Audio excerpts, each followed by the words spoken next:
अगर आपको मेरी वीडियोस अच्छी लगती है तो लाइक और शेयर करना, और हाँ, कमेंट कर जरूर बताना। और ऐसी ही नई नई लेटेस्ट वीडियोस देखने के लिए हमारे चैनल को सब्सक्राइब भी कर देना। स्टोरी की स्टार्टिंग में हम देखते हैं युनशु को, जो हमारी फीमेल लीड है। उसकी किसी ऐसे लड़के से शादी हो जाती है जिससे वो फर्स्ट टाइम मिली थी। इनफैक्ट उसकी मॉम चाहती थी कि युनशु की मिस्टर फू से शादी हो। युनशु सोचती है शादी तो एक दिन करनी है और चलो मिस्टर फू से सही है, और वो हाँ कर देती है। इसलिए युनशु उसके साथ मैरिज सर्टिफिकेट ले आई थी। बट मिस्टर फू बिजनेस डील करने चला जाता है। युनशु सोचती है लगता है काम में कुछ ज्यादा बिजी है, पर हाँ मुझे भी तो स्टडी के लिए अब्रॉड जाना है। पर तभी उसे फोन आता है कि उसकी फ्रेंड का एक्सीडेंट हो गया, तो हॉस्पिटल जाने लगी थी।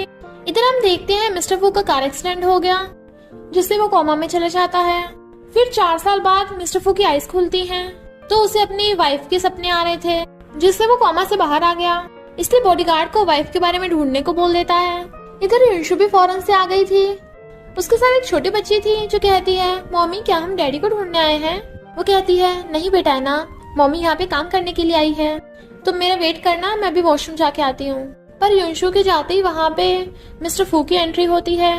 वो जैसे वहाँ पे आता है, एना जाके उसे चिपट जाती है, डैडी तुम मेरे डैडी हो ना, मैंने घर पे देखा था तुम्हारी और मम्मी की फोटो। बॉडीगार्ड हैरान था कि मिस्टर फू की एक 4 साल की बेटी है। मिस्टर फू से घूर रहा था तो कहता है सॉरी बॉस, लगता है किसी और का बच्चा होगा, अपने पेरेंट्स से खो गया होगा, मैं अभी पुलिस को कॉल करता हूँ। और कहता है बेटा चलो अपने अंकल के साथ। एना कहती है नहीं मुझे डैडी के साथ जाना है, डैडी मुझे भूख लगी है। तो मिस्टर फू से गोद में उठाकर ले जाता है। मिस्टर फू कहता है ये लो मिल्क पी लो। वो कहती नहीं मैं मिल्क नहीं पीती। मिस्टर फू कहता है देखो मिल्क पीने से तुम जल्दी बड़ी हो जाओगी। वो कहती है मैं नहीं पीती ना, तुम बुरे डैडी हो। बॉडीगार्ड कहता है बॉस आप तो बिल्कुल डैड की तरह बिहेव कर रहे हो। मिस्टर फू कहता है तू बहुत अपनी नसीहतें दे रहा है, तुझे नैनी के लिए ट्रांसफर कर दूं? तो कहता है सॉरी बॉस, जल्दी चलिए बहुत जरूरी मीटिंग है। तो मिस्टर फू चला जाता है। तभी वहाँ से युनशु भी भाग के निकलती है। उसकी छन की आवाज सुन मिस्टर फू पीछे मुड़ के देखता है, बट फिर चला जाता है। युनशु कहती है तुम कहाँ चली गई थी, मैंने तुम्हें कितना ढूंढा। मम्मी डर गई। एना कहती है सॉरी मम्मी। युनशु कहती है तुम्हें मिल्क किसने दिया? तो एना बताती है कि ये मुझे डैडी ने दिया, देखो वो जा रहे। युनशु उसे पीछे जाते देख रही थी। और फिर हम पास्ट में देखते हैं, इनफैक्ट एना युनशु की नहीं उसकी फ्रेंड की बेटी है। एक्सीडेंट की वजह से फ्रेंड मरने वाली थी और उसने बेबी को डिलीवर किया था। तो कहती है प्लीज मेरी बच्ची को तुम पाल लेना और इसे इसके डैड से दूर रखना, वो एक गैम्बलर है, उसे मेरी बेटी मत देना। इसलिए युनशु कहती है एना वो तुम्हारे डैड नहीं है, आगे से किसी को रैंडमली डैड मत बोलना। बॉडीगार्ड मिस्टर फू को बताता है कि फॉरेन की बहुत फेमस डिजाइनर लीसा आई है। मिस्टर फू कहता है तो जल्दी से उसे अपनी कंपनी में ले आओ। युनशु फर्स्ट डे जॉब पे लेट हो गई थी और आती है तो देखती है मिस्टर फू मीटिंग कर रहा है, पर सोचती है ये थोड़ा जाना पहचाना नहीं लग रहा। तभी पीछे से उसकी फ्रेंड आ जाती है और कहती है क्या हुआ मिस्टर फू पसंद आ गए, वो बहुत हॉट है ना। बट अंदर मीटिंग में मिस्टर फू एम्प्लॉयज पे चिल्ला रहा था कि प्रोजेक्ट के लिए इतना घटिया प्लान बनाया है, मैं तुम्हें 2 डेज और देता हूँ। सब एम्प्लॉयज मुंह लटका के जा रहे थे, तो वो सोचती है ये बॉस तो बहुत खड़ूस है। इनफैक्ट युनशु ही लीसा है, फेमस डिजाइनर। मिस्टर फू गुस्से में था, इसलिए बिना उसकी तरफ देखे कहता है तुम एक फेमस डिजाइनर हो ना, तो डिजाइन में कोई भी गड़बड़ नहीं होनी चाहिए, और चला जाता है। फिर वो एक ऑक्शन में आते हैं तो उसे कहता है नेकलेस को अच्छे से चूज करना, मुझे स्पेशली अपनी वाइफ के लिए चाहिए। और अपनी वाइफ की तारीफ करने लगा था कि वो बहुत ब्यूटीफुल एंजल है। यूं सोचती है लगता है अपनी वाइफ को बहुत लव करता है, और फिर उस नेकलेस के बारे में बताती है जो उसकी वाइफ के लिए सबसे सुटेबल होगा। तो मिस्टर फू वो 100 मिलियन का नेकलेस बाय कर लेता है। तो कहती है आपके और आपकी वाइफ की हैप्पी डेट हो। इतने में एना भगी भगी आती है, मॉमी। वो कहती है एना तुम यहाँ पे क्या कर रही हो? मिस्टर फू सोचता है ये शादीशुदा है। एना कहती है मॉमी डैडी क्या आप दोनों डेट पर आए हो?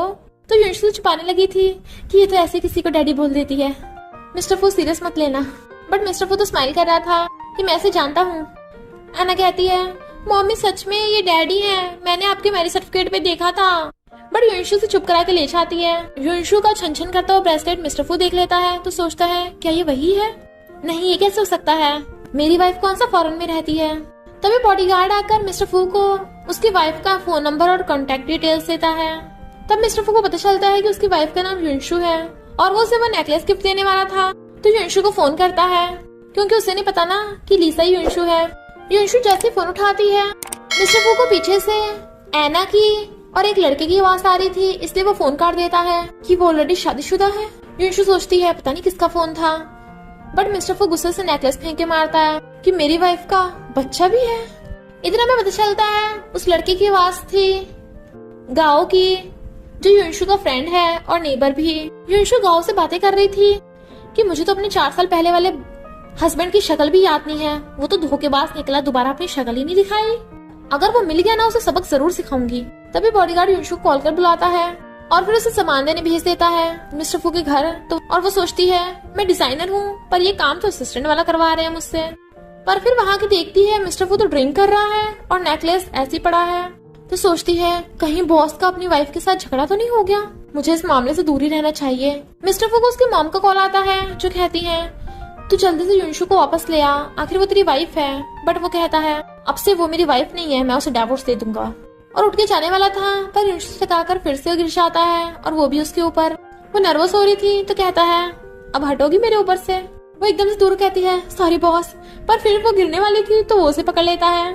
तो दोनों नर्वस होने लगे थे, इसलिए दूर हो जाते हैं। युनशु बॉटल्स उठाने लगी थी। मिस्टर फू सोचता है मुझे पता नहीं क्या हो गया था।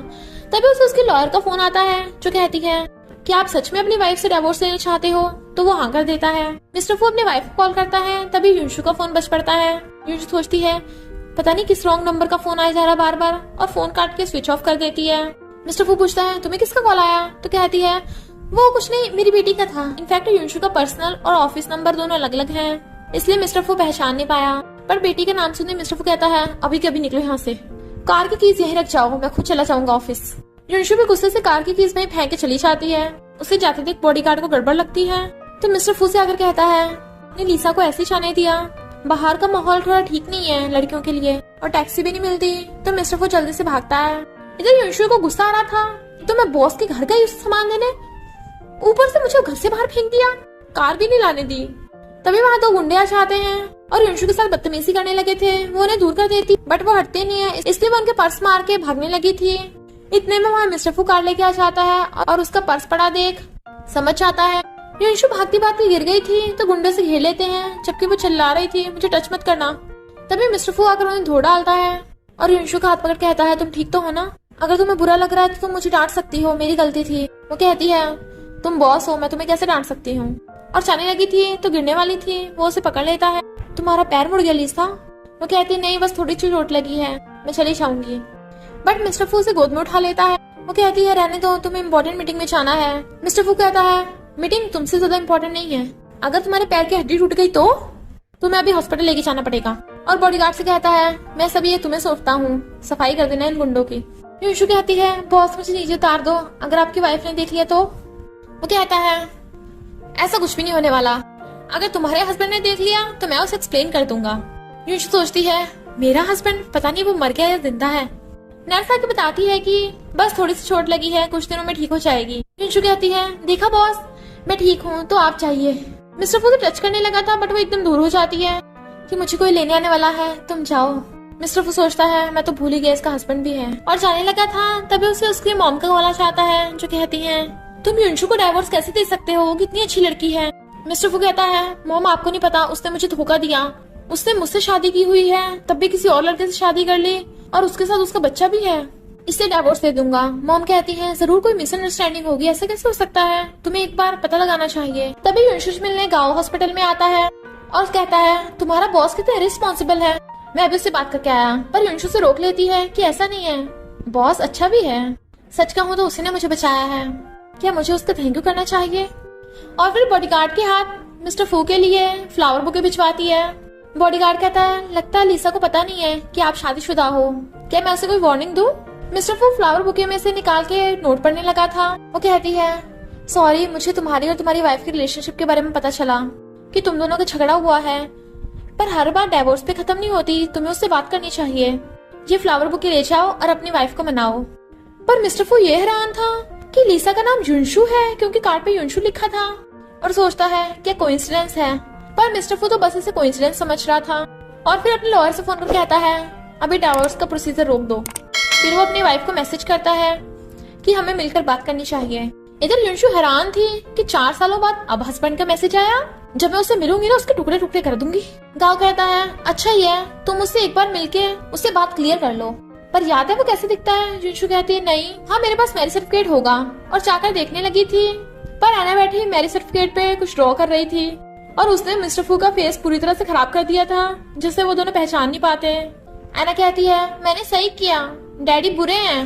युनशु गुस्से में थी क्योंकि एना बहुत शैतान है, ऐसी करती है। फिर शाम को युनशु से मिलने चाहती है।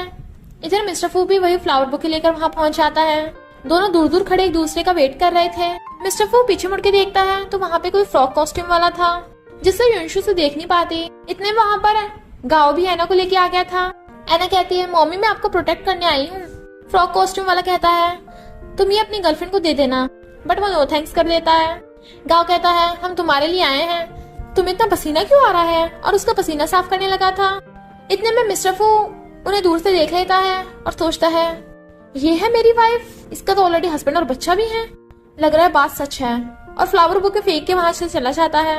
युनशु कहती है रहने दो मैं खुद कर लूंगी। गाओ कहता है तुम्हारा हस्बैंड नहीं आया अभी तक? युनशु कहती है हाँ पता नहीं।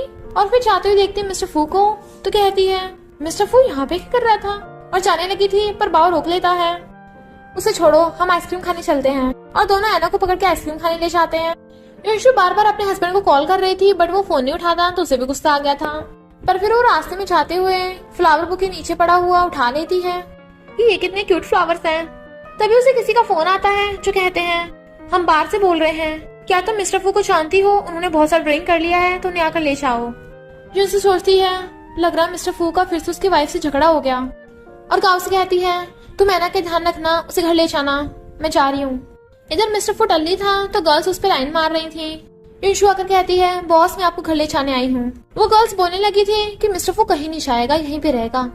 युनशु बार बार चलने को कह रही थी, बट मिस्टर फू से गेट आउट कर देता है, तो वो भी गुस्से में जाने लगी थी। पर जाते हुए एक टल्ली लड़के से टकरा जाती है तो सॉरी बोलने लगी थी, बट वो टल्ली लड़का तो उसे घुसे मारने वाला था। तभी मिस्टर फू आकर उसका हाथ पकड़ लेता है और फिर उसे खूब धोता है। फिर वो युनशु को ले जाने लगा था, बट वो लड़का उसका डंडा मार देता है तो मिस्टर फू उसे लात मार के गिरा देता है। युनशु कहती है बॉस तो लगता है तुम्हारी चोट लग गई, और उसे पकड़ के ले जाती है। फिर वो उसे बेड पे उठा के कहती है वेट करो, मैं अभी फर्स्ट एड किट लेके आई। और आके उसकी चोट पे मेडिसिन लगाने लगी थी, बट वो उसका हाथ पकड़ लेता है। ये ब्रेसलेट सेम नाम, तुम उसकी नकल क्यों कर रही हो? युनशु को समझ नहीं आता वो क्या बोल रहा है, बट मिस्टर फू उसे किस करने के लिए क्लोज होने लगा था और वो भी आइस बंद कर लेती है, बट वो टल्ली था इसलिए सो जाता है। युनशु सोचती है इस बार तो बच गई। मॉर्निंग में मिस्टर फू की आइस खुलती है तो उसे रात का सब कुछ याद आता है। वो जाने लगा था तभी युनशु आ जाती है और कहती है देखो मैं तुम्हारे लिए हैंगओवर सूप बनाकर लाई हूँ। वो पूछने वाला था कल तुम, पर डोरबेल की आवाज सुन युनशु सोचती है लगता है मिस्टर फू की वाइफ आ गई, कहीं वो हमें गलत न समझ ली। और कहती है क्या तुम्हारे घर का बैक डोर है? मैं वहाँ से भाग जाऊंगी। उसका हाथ पकड़ कहता है तुम घबरा क्यों रही हो? तो कहती है तुम्हारी वाइफ ने देख लिया तो गड़बड़ हो जाएगी। चली जाती है। मिस्टर फू स्माइल करके गेट खोलता है तो उसकी मॉम आई थी और कहती है मैंने कल रात तेरा इतना वेट किया और तू कहाँ था? क्या तू सच में अपनी वाइफ को डिवोर्स देगा? युनशु कितनी अच्छी लड़की है, युनशु सोचती है। मिस्टर फू की वाइफ का नाम भी युनशु है, क्या कोइंसिडेंस है? मिस्टर फू कहता है हाँ, क्योंकि उसने किसी और से शादी कर ली है और उसका बच्चा भी है, और इस बार मैं गलत नहीं हूँ, मैं पूरा श्योर हूँ। युनशु सोचती है ओहो, तभी मिस्टर फू इतने गुस्से में थे, चारा के साथ हुआ तो बहुत गलत है। मिस्टर फू कहता है मैं वाइफ को सबक सिखा कर रहूंगा, उसने मुझे धोखा दिया है ना। मॉम कहती है तुझे इतना गुस्सा नहीं करना चाहिए, कोई बात नहीं, उसे माफ कर देना, डाइवोर्स देकर छुट्टी कर देना। मॉम के जाने के बाद युनशु किचन से बाहर निकलती है। मिस्टर फू कहता है मुझे नहीं पता तुमने कितना सुना, पर ये बात किसी बाहर वाले को पता नहीं लगनी चाहिए। वो कहती है ओके, तो कहता है अब यहाँ कर रही हो, निकलो यहाँ से। युनशु सोचती है एक तो पूरी रात इसका ध्यान रखा, थैंक यू करने के बजाय मुझे बाहर फेंक रहा है। वो जाने लगी थी पर सोचती है नहीं अभी एक काम है। मिस्टर फू कहाँ गया? और उसे ढूंढने जाने लगी थी, तभी वो आता है तो जल्दी से अपनी आइस पे हाथ रख लेती है। उसे पकड़ के सीधा करता है तो कहती है तुमने कपड़े क्यों नहीं पहन रखे हैं? मिस्टर फू कहता है ये मेरा घर, मैं जैसे मर्जी घूमूं, और तुम अभी तक गई क्यों नहीं हो? यही रुकने का प्लान है क्या? वो कहती है नहीं मुझे गलत मत समझो, अभी हमारा हिसाब किताब बाकी है। और फिर उसे बताने लगी थी कल रात के बारे में। जब युनशु मिस्टर फू को पकड़ के ले जाने लगी थी तो वेटर उसे रोक लेता है। सॉरी, अभी आपके बॉस ने बिल पे नहीं किया। वो कहती कितना बिल है? तो कहता है 5 लाख। युनशु हैरान, 5 लाख? 5 लाख की ड्रिंक पी गया? इतने पैसे नहीं है मेरे पास, इसके पास होंगे। और उसका कार्ड ढूंढने लगी थी। सीओ अपने कार्ड तो रखती होंगे, नहीं मिलता। और बताती है कि तुम्हारे 5 लाख मैंने दिए हैं, तो प्लीज मेरे पैसे मुझे वापस कर दो, मुझे अपनी बेटी को भी पालना है। वो कहता ओके ओके, मैं तुम्हें सेंड कर दूंगा। वो थैंक यू कर जाने लगी थी, पर कहती है आगे तुम जब ड्रिंक करने जाओ ना तो अपने साथ पैसे लेके जाया करना, ठीक है। और चली जाती है, बट मिस्टर फू भी स्माइल कर देता है। युनशु जैसे घर आती है, मिस्टर फू ने उसे 6 लाख सेंड कर दिए थे, तो सोचती है अरे वाह, एक दिन में 5 लाख के 6 लाख। पर फिर अपने हस्बैंड का मैसेज दे कहती है ठीक है, इस गधे को डिवोर्स चाहिए ना, तो मैं भी डिवोर्स देने के लिए एकदम तैयार हूँ। गाओ कहता है देखो तो सही, छोड़ के वो तुम्हें क्या था, और डिवोर्स भी वही मांग रहा है जबकि तुम्हें मांगना चाहिए था। युनशु कहती है हाँ, गुस्सा तो मुझे भी आ रहा है। देखो गाओ, तुम मेरे लॉयर हो ना, इस बार तुम्हें सब हैंडल करना होगा। नेक्स्ट डे मिस्टर फू जैसे कंपनी में आता है, युनशु अपना लंच बॉक्स खोलने लगी थी। उसकी फ्रेंड कहती है अरे वाह, कितना टेस्टी खाना लग रहा है, जरूर तेरे हस्बैंड ने तेरे लिए बनाया होगा, कितना प्यार करता है ना वो तुझे। बट हस्बैंड का नाम सुनते ही मिस्टर फू जेलस होकर चला जाता है। पर युनशु कहती है नहीं, वो मेरा हस्बैंड नहीं है, मेरा फ्रेंड है गाओ, उसने बनाया है। फ्रेंड कहती है सच में, अपने उस मेल फ्रेंड से मुझे भी मिलवाना। युनशु कहती है ऑफ कोर्स। तो फ्रेंड बड़ा खुश होती है। युनशु मिस्टर फू के ऑफिस में जाने लगी थी, पर एक लड़की उसे टकरा जाती है जो कहती है मैं मिस्टर फू की असिस्टेंट हूँ, ये मत समझ लेना तू मिस्टर फू के क्लोज हो रही है तो वो तेरा हो जाएगा। पर युनशु उसके बकवास को इग्नोर कर देती है। मिस्टर फू युनशु का आईडी कार्ड देख रहा था जिसमें साफ साफ लिखा था कि युनशु शादीशुदा है, तो सोचता है युनशु को खुश देख मुझे तो खुश होना चाहिए कि उसका हस्बैंड उसे इतना लव करता है, पर मैं सैड क्यों हो रहा हूँ और मुझे गुस्सा क्यों आ रहा था। तभी युनशु अपना आईडी कार्ड लेके चली जाती है। फिर मिस्टर फू अपने लॉयर से बात कर रहा था जो कहती है क्या तुम श्योर हो तुम अपनी वाइफ को डिवोर्स देना चाहते हो, क्योंकि 4 साल पहले जब मैं उससे मिली थी वो तो काफी समझदार लग रही थी, मुझे नहीं लगता उसने तुम्हें धोखा दिया होगा। मिस्टर फू कहता है समझदार दिखने का मतलब ये नहीं कि वो समझदारी होगा, किसी की शक्ल पे कुछ नहीं लिखा होता, वो धोखेबाज है। और मैं तुम्हें 3 दिन देता हूँ, जल्दी जल्दी उसे डिवोर्स पे साइन करवा देना। तभी मिस्टर फू बाहर देखने लगा था। युनशु एक बच्ची के साथ थी। लॉयर सोचती है ये तो सच में युनशु है, इसकी वाइफ, और इसका बच्चा भी है, यानी इसने सच में मिस्टर फू को धोखा दिया। रास्ते में कचरा पड़ा था, इसलिए युनशु और ऐना कचरा उठा के डस्टबिन में डालने वाले थे। ऐना कहती देखो मॉम, वहाँ पे भी एक बॉटल पड़ी है, और भाग के जो उठाने वाली थी तभी कार आकर ऐना को ठोकने लगती है, तो युनशु से बचाने भागती है। कहती है ऐना तुम ठीक तो हो ना। बट वो आदमी आकर ऐना पे चिल्लाने लगा था कि तुम्हें पता है अभी मेरा कितना नुकसान हो जाता, कितनी महंगी गाड़ी है, अगर इस पे खरोच भी आ जाती तो तुम लोगों को कहीं ना कहीं छोड़ता। युनशु कहती है ये तुम्हारी गलती है, तुम स्लो लेन पे इतनी तेज कार कैसे चला सकते हो, मैं अभी पुलिस को कॉल करती हूँ। बट वो उसका फोन छीन लेता है, मुझसे बदला लेगी, पता है मैं कौन हूँ, अभी के अभी मेरी कार में जो स्क्रैच आया उसके पैसे दे, तेरे पास पैसे नहीं है ना। और उसकी वीडियो बनाने लगा था। तभी मिस्टर फू आकर उसका हाथ पकड़ लेता है, तुम्हारा मेरी कंपनी के साथ कॉपरेशन होने वाला था ना। वो कहता है हाँ बॉस, देखो इस लड़की ने क्या किया, मेरी कार पे अभी स्क्रैच आ जाने थे। मिस्टर फू कहता है तुम्हारी इतनी हिम्मत, मेरी वाइफ से पंगा लोगे। तो आदमी एकदम डर आता है और सॉरी बोलने लगा था। मिस्टर फू कहता है स्लो लेन में कार चलाओगे, पुलिस के पास भेजो। वो कहता है नहीं नहीं, मैं खुद ही चला जाऊंगा। उससे जाते वो कहता है इस बार तो मैंने तुम्हें बचा लिया तुम्हारा हस्बैंड बनकर। वो कहती थैंक यू मेरा हस्बैंड बनने का नाटक करने का। बट ऐना मिस्टर फू को हक कर लेती है, डैडी तुम बहुत औसम हो। युनशु से पकड़ के कहती है ऐना तुम हर किसी को डैड को बोल देती हो। थैंक यू मिस्टर फू, क्यों ना मैं तुम्हें आज आइसक्रीम खिलवाऊं। ऐना कहती है हाँ मम्मी मुझे भी आइसक्रीम खानी है, अंकल प्लीज मान जाओ ना। मिस्टर फू हाँ कर देता है, तो वो जाने लगे थे। बट तभी युनशु को उसके हस्बैंड के लॉयर का फोन आता है जो कहती है मेरी तुम्हारे साथ अपॉइंटमेंट है, अभी के अभी मुझसे मिलो। युनशु को स्माइल करते देख मिस्टर फू सोचता है क्या इसके हस्बैंड के साथ डेट है, देखो कितनी खुश लग रही है। युनशु कहती है सॉरी बॉस, आज मुझे जरूरी काम आ गया है, हम किसी और दिन आइसक्रीम खा लेंगे। बट मिस्टर फू गुस्से से चला जाता है। वो सोचती है इससे क्या हुआ, हमेशा कोल्ड आइस बना रहता है। इधर लॉयर युनशु को बताती है कि तुम्हारा हस्बैंड तुम पे बहुत गुस्सा है और वो तुम पे केस करना चाहता है। युनशु सोचती है लगता है उसे ये पता चल गया होगा कि मैंने ऐना को अडॉप्ट किया है, इसलिए उसे डिवोर्स लेने की जल्दी है। कोई बात नहीं, मैं भी उसे सबक सिखा के रहूंगी। और अपने लॉयर गांव को साथ लेके आई थी। युनशु कहती है उसकी वजह से जितना मैं मेंटली हर्ट हुई हूँ ना, उसके लिए उसे मुझे 2 बिलियन देने होंगे, और जैसे उसका टाइम इम्पोर्टेंट है वैसे मेरा टाइम भी इम्पोर्टेंट है, आगे से मेरे सारे काम मेरा लॉयर देखेगा। तो मिस्टर फू के लॉयर ये सारी बात मिस्टर फू को फोन करके बता देती है। मिस्टर फू कहता है उससे बोल दो सीधे सीधे साइन कर दे, वरना मैं छोड़ूंगा नहीं। इधर युनशु बोल देती है मैं भी अपनी कंडीशन वापस नहीं लेने वाली। युनशु अपनी फाइल ढूंढ रही थी, तभी वो असिस्टेंट फाइल लेके आ जाती है। क्या तू इसे ढूंढ रही है? युनशु कहती है तुम्हें शर्म नहीं आती? औरों की फाइल चुराती फिरती हो। असिस्टेंट कहती है, पर अफसोस अब ये फाइल मेरी हो गई है क्योंकि मैंने पहले इस पे साइन करवा लिए हैं और इसके डिजाइन्स भी मेरे हैं। युनशु कहती है, क्या बकवास कर रही हो?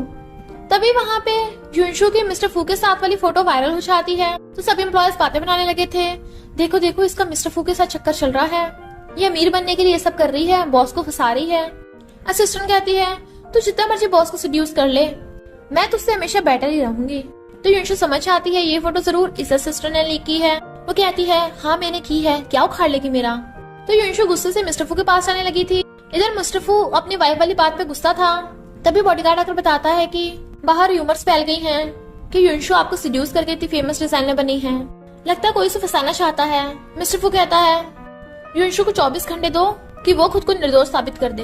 बॉडीगार्ड हैरान था कि आज मिस्टर फू को क्या हो गया, बट मिस्टर फू कहता है, मैं बिजनेस ट्रिप पे जा रहा हूँ तो तुम इस मामले को हैंडल कर लेना। युनशु मिस्टर फू से मिलने आ रही थी, बट बॉडीगार्ड कहता है, बॉस काफी गुस्से में है तो तुम अपने मामले को खुद ही हैंडल कर लो एक दिन के अंदर अंदर। युनशु सोचती है, हाँ मुझे करना होगा, एक तो अपनी वाइफ की वजह से वो बेचारा पहले से परेशान है, उसकी वाइफ भी उसे गलत समझ रही होगी, और फिर वो इन्फॉर्मेशन ढूंढ के लाती है तो सीधा कंपनी में आकर असिस्टेंट के थपड़ा लगा डालती है। तूने मेरे और मिस्टर फू का पीछा किया और ये झूठी रूमर्स फैलाई, देख मेरे पास सबूत भी है। असिस्टेंट कहती है, पीछा कर लिया तो क्या कर लेगी, इससे तो निर्दोष साबित थोड़ी ना होती है, वैसे भी अब वो डिजाइन मेरे हो गए हैं। तभी बॉडीगार्ड आकर कहता है, ये रहे सबूत, तुमने युनशु की फाइल चोरी की थी, कंपनी में चोरी करना इलीगल है तो तुम्हें अभी अभी इस कंपनी से फायर किया जाता है, और उसे बाहर फेंक देते हैं। युनशु उसका थैंक यू करती है तो बताता है कि थैंक यू मेरा नहीं, बॉस का करो। युनशु कहती है, मिस्टर फू ने, वो कहाँ पे है, कंपनी में? वो बताता है, नहीं कैफे पे।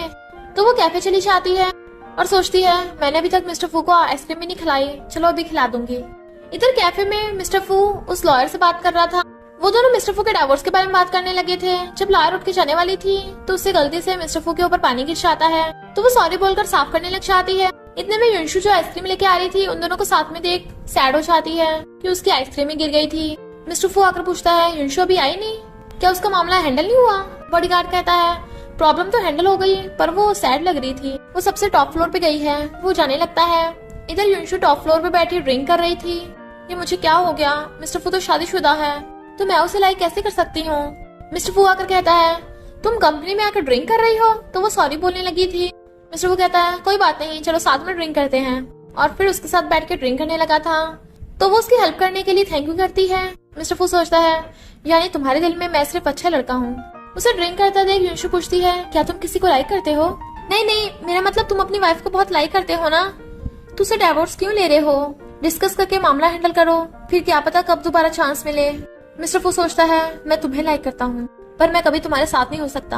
कहता है, सही बोल रही हो, दोबारा चांस कभी नहीं मिलेगा, तो जाने ही दो।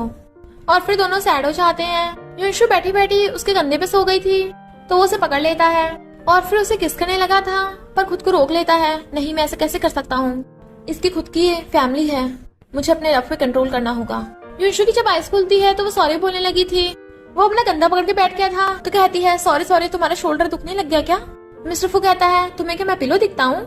युनशु धीरे से कहती है, दिखने में तो बॉडी इतनी अच्छी है पर इतने कमजोर हो।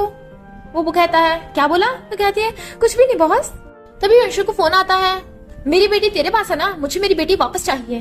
तो युनशु मिस्टर फू को सॉरी बोल के चली जाती है। तभी मिस्टर फू को लॉयर का फोन आता है जो कहती है, पता नहीं आपकी वाइफ को अचानक क्या हुआ, उसने डाइवोर्स के लिए हाँ कर दी बिना किसी कंडीशन के। इधर युनशु एना के रियल डैड से मिलने आती है जो कहता है, मुझे मेरी बेटी वापस चाहिए, तुम उसकी रियल मॉम नहीं हो, समझी? तुम उसकी रियल मॉम मर गई तो मैं उसका बाप हूँ, मेरी बेटी मुझसे छीन रही हो, तुम्हें जेल जाना पड़ सकता है, वरना मुझे 20 मिलियन दो।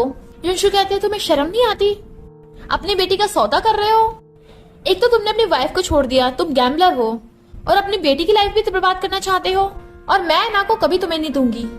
तो वो गुस्से चला जाता है। जाते युनशु का लॉयर गाँव आता है। वो कहती है, मुझे इस आदमी के सारे गैम्बलिंग के पुराने रिकॉर्ड्स चाहिए ताकि मैं एना के लिए इसके खिलाफ केस लड़ सकूं। फिर जब युनशु कंपनी में जाने लगी थी तो वो आदमी से घेर लेता है, मेरी बेटी मुझे वापस कर। युनशु कहती, छोड़ो मुझे, बट वो आदमी से पकड़ के चिल्लाने लगा था, देखो देखो ये एक चोरनी है, इसने मेरी बेटी को किडनैप किया है। सारे एम्प्लॉयज उन्हें देखने लगे थे। बॉडीगार्ड कहता है, बॉस ये तो युनशु है। युनशु कहती है, बकवास बंद करो, अभी कभी कंपनी से निकलो।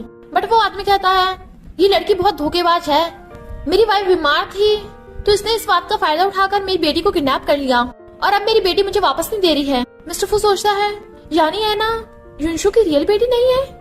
युनशु कहती है तुम्हें शर्म नहीं आती, तुम गैम्बलिंग करते हो, अपनी वाइफ को धोखा दिया, अपनी बेटी को छोड़ दिया और अब पैसों के लिए उसे वापस लेने आए हो। सबसे बड़े धोखेबाज तो तुम हो। बट वो आदमी युनशु को धक्का मार देता है तो मिस्टर फू जाकर उसे पकड़ लेता है। तुम ठीक तो हो ना? और बॉडीगार्ड को ऑर्डर देता है अभी कभी इसे पुलिस के हवाले कर दो। तो बॉडीगार्ड उस आदमी को पकड़ के ले जाता है। मिस्टर फू कहता है लगता है तुम्हें चोट लग गई, मैं तुम्हें हॉस्पिटल ले चलता हूँ, और उसे गोद में उठा लेता है जबकि वो बोल रही थी मैं खुद चली जाऊंगी। तो कहता है शट अप और उसे गोद में उठा के ले जाता है। सब एम्प्लॉयज हैरान, इन दोनों में क्या चल रहा है। नर्स उसका इलाज करके कहती है बस थोड़ी सी चोट लगी है। युनशु मिस्टर फू का थैंक यू करती है तो वो पूछता है तुम्हारी बेटी? वो कहती है हाँ वो मेरी बेटी नहीं है, मेरी फ्रेंड की बेटी है। तो उसने मरने से पहले मुझसे प्रॉमिस करवाया था कि मैं उसकी बेटी को अपनी बेटी की जैसे पालूं। मुझे नहीं पता था प्रॉब्लम्स इतनी बढ़ जाएंगी। सॉरी, उसकी वजह से कंपनी में इतना झंझट हो गया। मिस्टर फू सोचता है मेरी वाइफ और लिसा का नाम सेम है युनशु, पर इनके कैरेक्टर में कितना चेंज है। काश मेरी शादी इस वाले युनशु से हुई होती। और कहता है तुम अपना ध्यान रखो, उससे मैं निपट लूंगा, मैं नहीं चाहता कोई तुम्हें हर्ट करे। चला जाता है। मिस्टर फू जैसे कॉल पिकअप करने चाहता है युनशु से मिलने गाँव आ जाता है। उन दोनों को बातें करते मिस्टर फू देख लेता है तो जेलस होता है और सोचता है मैं कैसे भूल जाता हूँ तुम्हारा ऑलरेडी हस्बैंड है, मुझे तुम्हारे साथ रहने का कोई हक नहीं। और चला जाता है। इधर युनशु ठीक होकर हॉस्पिटल से जा ही रही थी तभी उसे फोन आता है कि आनंद की तबीयत खराब हो गई। वो हैरान, युनशु काफी दिन से कंपनी में नहीं आई थी इसलिए मिस्टर फू सैड था और उसे सैड देख बॉडीगार्ड समझ आता है कि मिस्टर फू को युनशु से लव हो गया। इनफैक्ट आनंद की तबीयत खराब हो गई थी और उसे बचाने का एक रास्ता था कि उसके लिए किडनी ढूंढनी होगी। पहले तो उन्हें किडनी वाला मिल जाता है बट फिर उसने मना कर दिया था, इसलिए युनशु रोने लग जाती है प्लीज कुछ भी करके मेरी बेटी को बचा लीजिए, मैं अपनी आना को कैसे बचाऊंगी। तभी युनशु की मॉम आ जाती है और कहती है इतनी बड़ी प्रॉब्लम होगी तो सब कुछ खुद ही हैंडल करती है, पर ये बात तो अपनी मॉम को बतानी चाहिए थी। तेरे डैड फॉरेन में है, उन्होंने एना के लिए किडनी ढूंढ दी है तो वो जल्दी ठीक हो जाएगी। तो युनशु मॉम को हक कर रोने लग जाती है। इधर लॉयर और मिस्टर फू युनशु का वेट कर रहे थे क्योंकि आज डाइवोर्स वाला दिन था, बट युनशु नहीं आती क्योंकि वो तो यहाँ एना की सर्जरी करवा रही थी। एना ठीक हो गई थी तो वो खुश होती है। युनशु मॉम को बताती है कि मैं अपने हस्बैंड से डाइवोर्स करना चाहती हूँ तो मॉम कहती कोई बात नहीं तेरी मर्जी, मैं और तेरे डैड तो तुझे हमेशा खुश देखना चाहते हैं। इधर युनशु काफी टाइम बाद कंपनी में आती है। मिस्टर फू को उसकी चिंता हो रही थी बट वो आती अपना रिजाइन लेटर दे देती है कि मैं ये जॉब छोड़ रही हूँ। ये देख तो मिस्टर फू और भी ज्यादा गुस्से में आ गया था बट वो कहती है सॉरी मेरे कुछ पर्सनल रीजंस हैं और सोचती है मिस्टर फू हमेशा खुश रहना और चली जाती है। जबकि वो सैड था। उसके जाने के बाद वो युनशु की सीट पे आकर बैठ जाता है और सोचता है क्या मैं कभी भी तुमसे दोबारा नहीं मिल पाऊंगा, अगर मेरी शादी उस टाइम तुम्हारे साथ हुई होती तो ऐसा कुछ भी नहीं होता। फिर उसे अचानक मैसेज आता है। इनफैक्ट मिस्टर फू का उसकी वाइफ के साथ परमानेंटली डाइवोर्स होने वाला था। लॉयर कहती है अब तो तुम खुश हो ना, तुम यही चाहते थे, but he was like shut up. युनशु जैसी आती है बाकी लोग उससे बात करने लगे थे। मिस्टर फू उसे देख लेता है तो कहता है युनशु यहाँ पे कर रही है। लॉयर कहती है वो तुम्हारी वाइफ है, डाइवोर्स देने के लिए आई होगी। मिस्टर फू हैरान, क्या वो मेरी वाइफ है? और फिर जल्दी से भागता है पर युनशु जाने लगी थी मिस्टर फू उसके पीछे, बट वो बॉयज से घेर लेते हैं। मिस्टर फू पूछता है वो जो लड़की अभी अभी गई है क्या वो गू फैमिली की बेटी है? वो कहते हैं हाँ वही गू फैमिली की बेटी है, गू कंपनी को वही संभालती है, क्या तुम उसे नहीं जानते? मिस्टर फू कहता है वो मेरी वाइफ है और भाग जाता है। देवर लाइक क्या? इधर युनशु सैडो के घर आती है पर कहती है मेरी मिस्टर फू के साथ फोटो क्यों है? मॉम कहती है जल्दी चल तेरा डिवोर्स की प्रोसीजर स्टार्ट होने वाला है। युनशु कहती है मॉम फोटो में ये लड़का कौन है? मॉम कहती है जी याद नहीं है, ये मिस्टर फू है तेरा हस्बैंड। युनशु तो एकदम हैरान, क्या मिस्टर फू मेरा हस्बैंड है? और जल्दी से भागती है। मॉम कहती है इससे क्या हुआ? युनशु भाग के वहीं पे आती है और सबसे पूछने लगी थी क्या तुम लोगों ने मिस्टर फू को देखा, बट वो मना कर देते हैं। जो सोचती है क्या मिस्टर फू नहीं आया, और फिर जाकर सबको बताने लगी थी कि मेरी और मिस्टर फू की शादी हुई थी 4 साल पहले। मैं मिस्टर फू आकर कहता है और मैं अपनी शादी से बहुत खुश हूँ, सॉरी तुमने मुझे कितने चांस दिए पर मैं तभी तुम्हें पहचान नहीं पाया, हर बार हमें मिसअंडरस्टैंडिंग होती रही, प्लीज मुझे लास्ट चांस दे दो, हमें रिस्टार्ट करना चाहिए। और घुटनों के बल बैठ के उसे शादी के लिए प्रपोज करता है और रिंग दिखाता है, मुझसे फिर से शादी कर लो। सब लोग चिल्लाने लगे थे हाँ शादी कर लो। युनशु हाथ आकर कहती है ओके कर लेती हूँ, तो उसे रिंग पहना देता है और दोनों हक कर लेते हैं। लॉयर कहती है चलो अच्छा हुआ, तुम दोनों ने कितने दुख सहे हैं, आखिर दोनों साथ हो ही गए। और सब लोग क्लैप करने लगे थे, ये दोनों साथ में बड़े खुश हो रहे थे। तभी युनशु को उसकी मॉम का फोन आता है कि जल्दी से घर आ जा, तेरे बायोलॉजिकल मॉम डैड मिल गए हैं, वो तुझे वापस लेने आए हैं। युनशु खुश होती है। मिस्टर फू पूछता है क्या हुआ, तो कहती है मुझे घर पे जरूरी काम आ गया। वो कहता है तो मैं चलूं तुम्हारे साथ, तो कहती है नहीं नहीं, तुम अपना कंपनी में ध्यान लगाओ, मैं भी आ जाऊंगी, ये काम मैं खुद निपटा लूंगी। नेक्स्ट सीन में हम देखते हैं कार में से एक लड़की निकलती है जिसकी मेड और बॉडीगार्ड भी साथ में थे। मेड कहती है क्या आप सच में उस लड़की को उस घर की बेटी बनने दोगी? याओ कहती है कभी नहीं, भले वो ही फैमिली की रियल बेटी है, पर मैं उसे कभी भी रियल बेटी बनने नहीं दूंगी, क्योंकि वो सिर्फ मैं हूँ। इनफैक्ट ही फैमिली में मॉम डैड को पता चला था कि याओ उनकी रियल बेटी नहीं है, वो अडॉप्टेड है। याओ रोने लगी थी तो मॉम डैड कहते हैं कोई बात नहीं, तुम भी हमारी रियल बेटी ही हो, और वैसे भी युनशु तो गाँव में बड़ी हुई है, तो हम उसे अडॉप्टेड बेटी का टैग दे देंगे, रियल बेटी हमेशा तुम ही रहोगी। कि रियल में याओ अडॉप्टेड है। इधर हम युनशु को देखते हैं जो गांव में अपने अडॉप्टेड मॉम डैड के साथ रहती है, और युनशु सारी गू फैमिली की कंपनी को संभालती है, जिसकी वजह से वो भी काफी रिच है। पर मॉम सैड होती हैं कि युनशु को अब उनसे अलग होना पड़ेगा, जबकि वो तो युनशु को अपनी रियल बेटी समझती हैं। युनशु कहती है रो मत मॉम डैड, आप हमेशा मेरे मॉम डैड रहोगे। डैड कहते हैं हाँ, अगर शहर में किसी ने तुम्हें बुली किया ना तो हमारे पास वापस आ जाना, भूलना मत, हम हमेशा तुम्हारे मॉम डैड रहेंगे। और एक बहुत एक्सपेंसिव गिफ्ट देते हैं कि ये अपने रियल मॉम डैड को दे देना। तभी वहाँ पर यावा चाहती है हमें तुम जैसे गांव के लोगों की गिफ्ट की जरूरत नहीं, और क्रेडिट कार्ड देके आती है ये रख लो, तुम लोगों को गुजारा चल जाएगा। इस लड़की को पालने के लिए मॉम कहती है तुम्हें शर्म नहीं आती, हमने अपनी बेटी को दिल से पाला है, उसके पैसे क्यों लेंगे? याओ कहती है क्या हुआ, पैसे कम लग रहे हैं? मॉम को गुस्सा आ रहा था पर युनशु शांत कर देती है कोई बात नहीं मॉम, और उनके साथ चली जाती है। मॉम कहती है मुझे तो इस लड़की के बिहेव से पता चल रहा है ये हमारी युनशु को खुश नहीं रहने देगी। डैड सेक्रेटरी से कहते हैं कुछ भी हो जाए मेरी बेटी को जो बुली करे उसे छोड़ना मत। युनशु जा रही थी तभी मेड पैर अड़ा के उसे गिरा देती है, तो याओ हंसने लगी थी कि तू गाँव की है ना, इसलिए मिट्टी में रहने की तुझे आदत है। युनशु खड़ी हो कहती है आगे से उल्टी सीधी हरकतें मेरे साथ मत करना, समझी तुम? बट याओ उसके थप्पड़ मार देती है ये मत भूलना ही फैमिली की रियल बेटी मैं ही बन के रहूंगी, और तू वहाँ सिर्फ अडॉप्टेड बन के जाएगी, गाँव की मुझसे कोई पंगा नहीं ले सकती। युनशु कहती है अच्छा तब भी तुझे डर लग रहा है मुझसे? तो याओ के बॉडीगार्ड युनशु को पकड़ लेते हैं, और याओ युनशु के फेस पकड़ पेंसिल से उसके ऊपर लिखने लग जाती है आगे से मेरे सामने गर्दन झुका के रहना, समझी तो? और रही बात घर की, पैदल चल के आइयो, कार में तेरी औकात नहीं है। और युनशु को ऐसे छोड़ के सब चले जाते हैं। तभी वहाँ सेक्रेटरी कार लेके आता है। युनशु कहती है अच्छा हुआ मैं रिमूवर भी लेके आई थी। सेक्रेटरी कहता है उनकी हिम्मत कैसे हुई आपको हिट करने की, आपके डैड बहुत गुस्सा होंगे अगर उन्हें पता चल गया तो, उनकी ही फैमिली को बैंकरप्ट करवा देंगे। युनशु कहती है डैड को इस बारे में मत बताना, इसे तो मैं ही हैंडल करूंगी, मुझे बस ये पता लगाना था कि ये मेरी फेक सिस्टर किस औकात तक गिरी हुई है, बहुत हो गया अब इसका, तो अब मेरी बारी है। इधर याओ मेट से कहती है तुम्हें पता है ना क्या करना है? मॉम डैड खुश हो रहे थे कि आज उनकी बेटी आएगी, पर याओ रोती रोती आती है और कहती है युनशु ने मेरी बहुत इंसल्ट की। और फिर मेड बताती है कि युनशु ने याओ को बहुत मारा, ये बोलकर कि याओ तो अडॉप्टेड है। तो मॉम डैड गुस्सा हो जाते हैं, देखा वो लड़की गाँव में बड़ी हुई है ना, इसलिए ऐसी हरकतें कर रही है, हमें उसे इस घर में लाना ही नहीं चाहिए था। तभी युनशु आकर कहती है आप अपनी बेटी को बाहर कैसे निकाल सकते हो, मैं ही आपकी बायोलॉजिकल बेटी हूँ। याओ जानबूझकर उसकी केयर करने का दिखावा करने लगी थी। युनशु कहती है अब अपनी एक्टिंग बंद कर दे। मॉम डैड उसे डांटने लगे थे कि तुम अपनी बहन के साथ ऐसा कैसे कर सकती हो, इसमें याओ की गलती नहीं है, उस टाइम आग लग गई थी इसलिए मैंने गलती से युनशु की जगह याओ को उठा लिया था। तो चलो युनशु अपनी बहन याओ से माफी मांगो।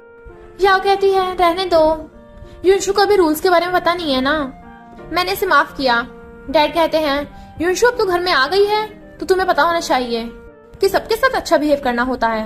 युनशु कहती है अच्छी बात है मुझे पता है, पर लगता है यहाँ पे किसी और को नहीं पता। याओ तुम बताओगी या मैं बताऊं कि तुमने मेरे साथ क्या किया है? याओ मना करने लगी थी और सोचती है तेरे पास कौन सा कोई एविडेंस होगा। युनशु कहती है तू यही सोच रही होगी ना कि मेरे पास कोई एविडेंस नहीं होगा, पर अफसोस मेरे पास है। और तभी रिकॉर्डिंग सुनाती है जिसमें याओ युनशु को गाँव की बोल के उसके इंसल्ट कर रही थी कि मेरे आगे हमेशा झुके रहना। तो मॉम डैड याओ पे गुस्सा होने लग जाते हैं कि तुम अब तक बस नाटक कर रही थी। तो याओ मॉम डैड से माफी मांगने लग जाती है, प्लीज मुझसे गलती से हो गया, आगे से मैं ऐसा कभी नहीं करूंगी, मैंने ये सब इस मेड के कहने पे किया है, इसकी गलती है, इसने मुझे मेरी बहन के खिलाफ चढ़ाया है। मेड मना कर रही थी बट याओ मेड के थप्पड़ मार देती है। तो मॉम डैड को भी मेड पे गुस्सा आता है कि तुम हमारी बेटी को भड़का रही हो, और उसे फायर कर देते हैं। और फिर कहते हैं तुम दोनों बहनों को हमेशा खुश रहना चाहिए। डैड कहते हैं जाओ चलो युनशु से माफी मांगो। तो याओ कहती है सॉरी, पर गुस्से से चली जाती है। मॉम डैड युनशु से कहते हैं हम तुम्हें कल सबसे इंट्रोड्यूस करवाएंगे कि तुम हमारी डॉक्टर बेटी हो। युनशु कहती है पर मैं तो आपकी बायोलॉजिकल बेटी हूँ ना। डैड कहते हैं तो हम सबको सच कैसे बता सकते हैं, तुम गाँव में पली बड़ी हो। अगर किसी को पता चला कि हमारी बेटी गाँव की है तो हमारी तो इंसल्ट हो जाएगी, इसलिए हमारी बायोलॉजिकल बेटी हमेशा याओ ही रहेगी, तुम्हें ये बात माननी पड़ेगी। डैड के जाने के बाद मॉम कहती हैं युनशु इस बात को समझो, पर तुम हमारी नजरों में हमेशा हमारी बेटी रहोगी। याओ गुस्से में थी कि तू कभी भी मेरी पोजीशन नहीं ले सकती। युनशु अपनी कार से जा रही थी, तभी याओ अपनी कार लेके उसके आगे लगा देती है। याओ की फ्रेंड युनशु का मजाक उड़ाने लगी थी, पता नहीं इस गाँव की लड़की को तेरे मॉम डैड ने अडॉप्ट क्यों कर लिया। और फिर याओ शैंपेन मंगाकर जानबूझ के युनशु की ड्रेस पे गिरा देती है। अब तू इस गंदी ड्रेस में पार्टी में कैसे जाएगी, और अगर तू वहाँ टाइम पे नहीं पहुंची, पता है ना मॉम डैड कितना गुस्सा होंगे। और याओ फ्रेंड और बॉडीगार्ड चले जाते हैं। तभी युनशु सेक्रेटरी को फोन करती है अभी के अभी यहाँ पहुंचो, और सेक्रेटरी युनशु के लिए सबसे महंगी ड्रेस लेके आता है। इधर पार्टी में काफी टाइम हो गया था, युनशु अभी तक नहीं आई थी, और याओ भी झूठ बोल देती है कि लगता है वो गाँव की मजे कर रही होगी, उसे तो इन सब चीजों के बारे में पता नहीं है ना। डैड युनशु को फोन करने लगे थे पर उसका फोन नहीं लगता, इसलिए वो भी गुस्सा होते हैं। और फिर डैड गुस्से में आके पार्टी कैंसिल करने लगे थे कि उसे अब अडॉप्टेड बेटी का भी दर्शन नहीं दिया जाएगा। पर तभी युनशु की एंट्री होती है तो याओ के तो होश उड़ गए थे। डैड गुस्सा करते हैं कि तू लेट कैसे हो गई, हमारी इंसल्ट कराएगी। युनशु कहती है क्योंकि मैं आपके लिए गिफ्ट लेने गई थी, और उन्हें 50 मिलियन की जेट बॉटल गिफ्ट देती है। सब लोग हैरान थे, इतनी महंगी, और मॉम डैड खुश हो जाते हैं। याओ और उसकी फ्रेंड हैरान थे कि इसके पास इतने पैसे कहाँ से आए, तो दोनों कहती हैं लगता है जरूर इसने किसी लड़के को फंसा लिया होगा, उसी से पैसे ऐंठे होंगे। और युनशु का रास्ता घेर लेती हैं कि तू गांव की लड़की है, तेरे पास 50 मिलियन की जेट बॉटल कहाँ से आई, और इतनी महंगी ड्रेस तूने कैसे पहन रखी है, बता किस लड़के को पटाया है। युनशु कहती है बकवास बंद करो, मैंने ये पैसे खुद कमाए हैं। तो वो दोनों हंसने लगी थी, कैसे कमाए पैसे, तुझे तो पढ़ना लिखना भी नहीं आता, तू तो गवार है। और युनशु को धक्का मार देते हैं जिससे उससे वेस्ट रूट गिर के टूट गया था। तो सब लोग चिल्लाने लगे थे कि ये तो 1 बिलियन का वेस्ट है, इतना महंगा तुमने इसे तोड़ दिया, अब इसकी भरपाई कौन करेगा। और याओ और उसकी फ्रेंड युनशु का नाम लगा देती, इसने तोड़ा है। युनशु कहती है तुम लोगों ने मुझे धक्का मारा तो मैंने कैसे तोड़ा होगा। तभी डैडा चाहते हैं और वो भी युनशु पे गुस्सा करने लगे थे कि तुमने इतना महंगा वेस्ट तोड़ दिया। युनशु कहती है मैंने नहीं तोड़ा तो मैं इसकी रिस्पॉन्सिबिलिटी नहीं लूंगी। डैड मिस्टर लिन से माफी मांगने लगे थे कि सॉरी युनशु मेरी डॉक्टर बेटी है, इससे इतना महंगा वेस्ट टूट गया आपका। युनशु चलो अभी मिस्टर लिन से माफी मांगो, पर युनशु मना कर देती है। डैड गुस्से से युनशु को थप्पड़ मारने वाले थे बट मिस्टर लिन हाथ पकड़ लेता है, सॉरी पर आप मेरी बॉस को थप्पड़ नहीं मार सकते। और झुक के युनशु से माफी मांगने लगा था, और युनशु को बॉस बोला था तो उन सबके होश उड़ जाते हैं और पता चलता है कि ये वेस्ट युनशु का ही डिजाइन किया हुआ है, वही इसके डिजाइनर है। तो डैड एकदम उससे अच्छा बिहेव करने लगे थे। युनशु कहती है आप तो 1 नंबर के पलटू हो। और तभी युनशु फोन करती है और होटल वाले सीसीटीवी फुटेज ले आते हैं जिससे पता चलता है कि याओ की फ्रेंड ने युनशु को धक्का मारा था जिससे वेस्ट टूट गया। फ्रेंड याओ से कहती है प्लीज मुझे बचा ले, पर याओ उसकी हेल्प नहीं करती और कहती है तूने तोड़ा है तू ही भर, क्योंकि उसे 2 बिलियन की कंपनसेशन करनी होगी। और बॉडीगार्ड फ्रेंड को पकड़ के ले जाता है। तभी याओ अपने बॉयफ्रेंड के सामने रोने का नाटक करने लग जाती है। तो बॉयफ्रेंड कहता है कोई बात नहीं, इसको मैं सबक सिखाऊंगा, और सबसे कहता है मैं एक बहुत एक्सपेंसिव पियानो लेके आया हूँ तो मैं उसे गिफ्ट दूंगा जो इस पियानो को अच्छा से बचा पाएगा। युनशु क्या तुम इसे ट्राई करना चाहती हो। मॉम कहती है युनशु को पियानो बजाना नहीं आता, वो गाँव में पली हुई है तो वो याओ से कंपेयर कैसे कर सकती है। और फिर युनशु और याओ में कंपटीशन होने लगा था। तो सबसे पहले याओ पियानो बजाती है तो सब लोग क्लैप करते हैं।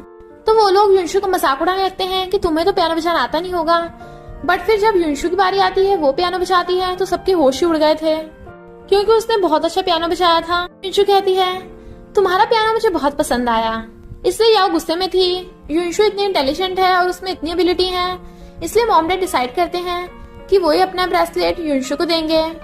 बट याओ ये सुन लेती है और गुस्से में थी। मॉम डैड युनशु को ब्रेसलेट देके कहते हैं तुम हमेशा हमारी बायोलॉजिकल बेटी रहोगी, पर ये बात याद रखना याओ भली अडॉप्टेड है पर हमने उसे अपनी बेटी की तरह पाला है, तो तुम भी उसे अपनी बहन की ट्रीट करना।